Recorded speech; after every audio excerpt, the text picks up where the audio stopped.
اب انجینئر مرزا محمد علی کو کیا پتا بابا ہوتا کیا ہے؟ وہ تو اس کو تو حضرت جی جو پیچھے سے پیسے آ رہے ہیں نا اس کو تو وہ نظر آ رہا ہے، جو پیچھے سے پیسے آ رہے ہیں نا اس کو تو وہ نظر آ رہا ہے، جو پیچھے سے پیسے آ رہے ہیں نا اس کو تو وہ نظر آ رہا ہے، اس کو کیا پتا بابا ہوتا کیا ہے؟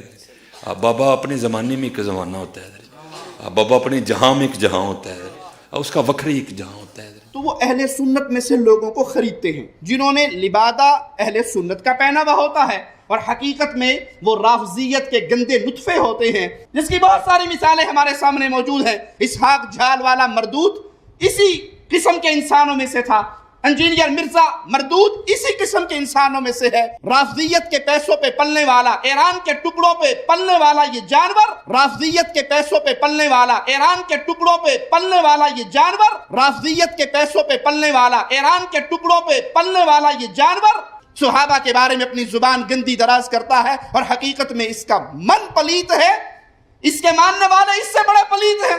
پانچواں پوائنٹ، ہم نے کوئی چندہ بک نہیں بنائی۔ سب سے بڑا مسئلہ یہ ہے، میرے اس وقت بھی آفیشیل یوٹیوب چینل کی کمائی آلموسٹ 1 کروڑ کے قریب بن جائے اگر میں ویڈیو ایڈز کے اوپر اسے مونیٹائز کروں، اور اگر میں کنٹینٹ آئی ڈی لے لوں تو جتنے میرے نام کے اوپر چینل بنے ہوئے ہیں ان ساروں کی کمائی میرے اکاؤنٹ میں آنا شروع ہو جائے گی، یعنی وہ اپلوڈ سٹوڈنٹس کر رہے ہوں گے، کمائی مجھے مل رہی ہوگی۔ تو آپ ذرا اندازہ کریں، میں تو روزانہ کوئی 100-150 مولوی خرید سکتا ہوں روزانہ، پورے سال کی تنخواہیں ایڈوانس میں دے کے۔ کوئی مسئلہ ہے میرے لیے، لیکن ہم نے یہ کام نہیں کیا، اور اس لیے نہیں کیا کہ ہم قرآن و سنت کی تعلیمات میں اسے حرام سمجھتے ہیں۔ حالانکہ یہ میں کسی سے چندہ نہ مانگ رہا ہوتا، اگر میرے چینل کی کمائی ہے میں لے رہا ہوں تو میں کسی سے تو چندہ نہیں مانگ رہا، یہ تو سائیڈ بینیفٹ ہے۔ میرا چندہ تب ہوتا نا جس طرح اس وقت بڑے انٹرنیشنل سپیکرز ہیں، ان کی ویڈیوز اگر آپ نے لینی ہو تو ویڈیوز خریدنی پڑتی ہیں آپ کو، ویب سائٹ سے بھی ڈاؤن لوڈ کرنی ہو نا تو وہ ڈالرز دینے پڑتے ہیں آپ کو سال کے۔ میں نام نہیں لیتا، پھر وہ لوگ برا مان جائیں گے۔ ہم نے دنیا کی جتنی حدیث کی کتابیں اس وقت تک اردو میں ٹرانسلیٹ ہو چکی تھیں، آلموسٹ ساری بڑی وہ فری رکھ دی ہوئی ہیں ان کے PDF اپنی ویب سائٹ کے اوپر۔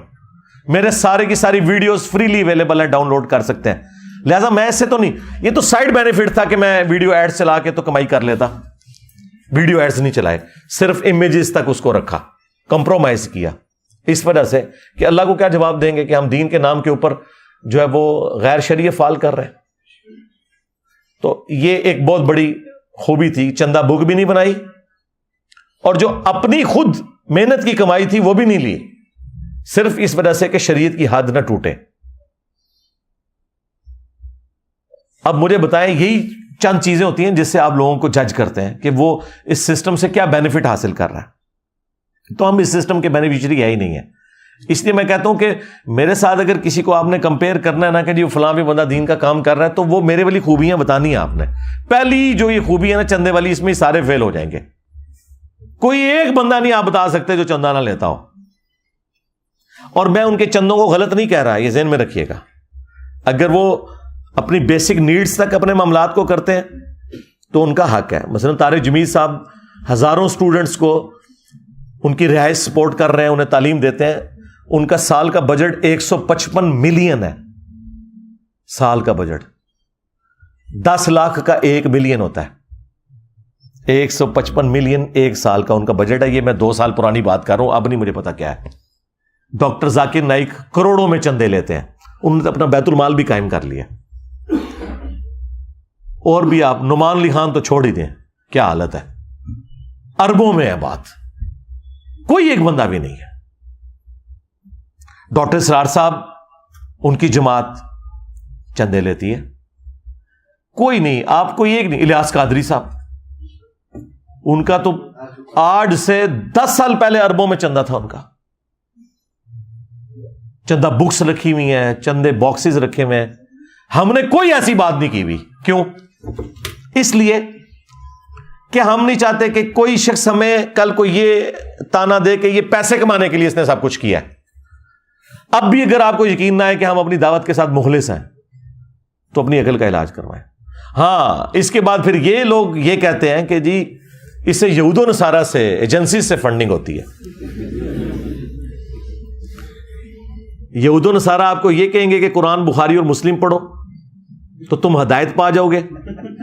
ہاں، اور یہود و نصارہ کے ایجنٹ وہ ہیں جو کہتے ہیں قرآن ڈائریکٹ نہ پڑھنا گمراہ ہو جاؤ گے. ہاں.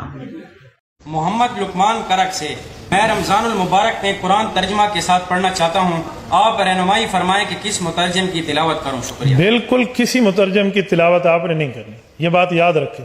عام بندہ جب قرآن کے ترجمے اٹھا کے اس میں غور و خوض شروع کرے گا، یہ گمراہی کا دروازہ کھلے گا. میری جان من، قرآن کریم اتنا لاوارث نہیں ہے کہ آپ اس کو بغیر قرآن کے ماہر کے پڑھنا شروع کر دیں. ڈاکٹری میڈیکل کی کتاب آپ بغیر ماہر کے نہیں پڑھتے، تو قرآن کریم بغیر ماہر کے آپ کیوں پڑھیں گے؟ ترجمے آپ کے لیے نہیں ہے، یہ طالب علم کے لیے، یہ انڈر کنسٹرکشن عالم کے لیے، جو ابھی زیر تعمیر ہے، یہ اس کی مدد کے لیے. آپ کو چاہیے آپ نے ترجمہ پڑھنا ہے تو کسی عالم دین کی زیر نگرانی پڑھیں. مجھے بتاؤ، اگر آج کوئی یہودی آ کے آپ کو کہنا قرآن نہیں پڑھنا مسلمانوں، یہ کتاب پڑھ کے انسان گمراہ بھی ہو سکتا ہے، تو ہم پورے ملک کے اندر ریلیاں نکالیں گے اس کے خلاف. اور آپ کا ہر مولوی ممبر پہ آ کے کیا کہہ رہا ہے؟ قرآن ڈائریکٹ نہیں پڑھنا گمراہ ہو جاؤ گے، ڈائریکٹ بخاری نہیں پڑھنی گمراہ ہو جاؤ گے. اور آپ کہتے ہیں سبحان اللہ، مفتی صاحب نے فرما دیا. یہ ہے یہود و نصارہ کے ایجنٹ. دوسرا، ایجنسیز کی آپ بات کرتے ہیں، چاہے انٹرنیشنل ایجنسی ہو یا اندر کی ایجنسیز ہو، آپ سمجھ سکتے ہیں کہ میرے جیسے آؤٹ اسپوکن بندے کو جو کسی کا لحاظ نہیں کرتا، وہ اس کو پیسے کی بنیاد کے اوپر خرید سکتے ہیں. عمران خان صاحب جب اپنی پیک کے اوپر تھے اور پوری فوج ان کے پیچھے کھڑی تھی، میں اس وقت بھی لحاظ نہیں کرتا تھا ان کی پالیسیز کا، آپ کو پتا ہے. ہاں، جہاں مولوی ان کے ساتھ زیادتی کرتے تھے میں دفاع کرتا تھا، لیکن جو فوج کا پالیٹکس میں کردار ہے میں اس وقت کرٹیسائز کرتا تھا. جب عمران خان صاحب اترے تو سارے دم دبا کے بھاگ گئے. ان کے اوپر جب برا وقت آیا تو جو ان کے ساتھ زیادتی ہو رہی تھی یا ان کے ساتھیوں کے ساتھ جو جرم کیا وہ تو الگ بات، اس کو تو کورٹ میں دیکھنے کی ضرورت ہے. تو میں نے آواز بلند کی. آج کسی کی جرت ہے کہ 2 جملے بول دے؟ کدھر ہے طارق جمیل صاحب؟ 9 مئی کے بعد کسی کی جرت ہوئی ہے کہ بولے؟ لیکن میں نے جتنی حق بات تھی وہ دھڑلے سے اسی رات لائیو سیشن میں کی اور بڑوں تک پہنچائی. وہ اس بات کا ثبوت تھی کہ ہمیں کوئی آر نہیں سچائی بیان کرنے میں. ٹھیک ہے، ابھی تو کئی باتیں یار میں اس کو کیمرے میں کرنا نہیں چاہتا ورنہ اور مسئلے کھڑے ہو جائیں گے. تو کسی کی جرت نہیں کہ ایسا کوئی معاملہ کرے. 1 روپے کے کسی کے روادار نہیں ہے. یا ہزاروں، اب تو میں کہہ سکتا ہوں لاکھوں لوگ ہو کے جا چکے ہیں. سب کو ریسرچ پیپرز فری دیے ہیں، سب کو دودھ پتی پلائی ہے فری. جو صبح جلدی آتے ہیں انہیں ناشتہ بھی کرواتے ہیں، سموسے بھی، سب کچھ اپنی جیب سے کرتے ہیں.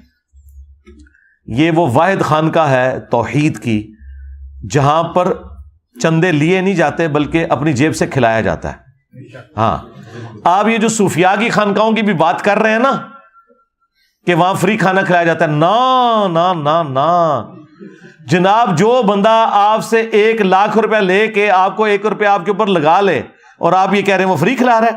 آج داتا دربار کے چندے بند کر دیں، آج پاک پتن کے آپ چندے بند کر دیں. یہاں کوئی صفائی کرنے والا بھی آپ کو مل گیا تو مجھے پکڑ لیجئے گا. یہ دربار چل رہے ہیں چندوں کے اوپر، اور جدھر 150 بندہ صرف نوٹ گننے کے لیے بیٹھا ہوتا ہے شام کے وقت، اگر وہاں پہ 2-4 دیگیں جو لوگوں نے فری چڑھائی ہوئی ہیں وہ آپ کو کھانا کھلا دیتے ہیں تو آپ کیا کہہ رہے ہیں یہ بابا جی کر رہے ہیں؟ بابا جی تو خود آپ کے چندوں کے اوپر چل رہے ہیں. ہاں، باباؤں کے بابا آ گئے آپ. ہاں، تو یہ سارا فراڈ ہے. یہ آپ لوگوں نے کبھی غور ہی نہیں کیا تھا کہ آپ سے لے کر یہ سلطانہ ڈاکو والا کام کر رہے تھے. ہاں، امیروں سے لے کے غریبوں پہ لگا دیا. یہ غریبوں سے لے کے تھوڑا سا غریبوں پہ لگاتے ہیں اور کہتے ہیں جی وہ بابا جی کھلا رہے ہیں. کوئی بابا نہیں کھلا رہا بھائی، کسی نے کوئی محنت نہیں کی ہے. پرانے بھی اسی طرح ہی کرتے تھے، حکمرانوں کے تحائف لیتے تھے، ان کے بینیفیشری ہوتے تھے. آپ کو یہ سارے مغل بادشاہ بھی دیکھیں سارے مزاروں پہ بیٹھے ہوئے نظر آئیں گے. تو یہ سارے اس سسٹم سے کھاتے پیتے تھے. تو یہ بات بھی الحمدللہ ہمارے ہاں آپ کو کوئی چندہ بک نہیں، کوئی مدرسہ نہیں، کوئی فرقہ نہیں، سب کے پیچھے نمازیں پڑھنی. تو اب تو کوئی آپ کہہ ہی نہیں سکتے کوئی اس سسٹم سے ہم نے کوئی بینیفٹ حاصل کیا ہے.